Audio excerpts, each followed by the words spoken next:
CPI Malappuram ജില്ലാ ക്യാമ്പിൽ CPIഎമ്മിനെതിരെ രൂക്ഷ വിമർശനം. CPIഎം തിരുത്തിയില്ലെങ്കിൽ ഇടതുമുന്നണി പൊളിയുമെന്ന് പ്രതിനിധികൾ അഭിപ്രായപ്പെട്ടു. CPIഎം കടുംപിടുത്തം തുടരുകയാണെങ്കിൽ കോൺഗ്രസുമായി സഖ്യം വേണമെന്നും യോഗത്തിൽ ആവശ്യം ഉയർന്നു.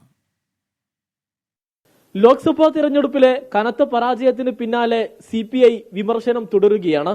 CPIഎം തിരുത്താൻ തയ്യാറായില്ലെങ്കിൽ ഇടതുമുന്നണി തന്നെ തകരും.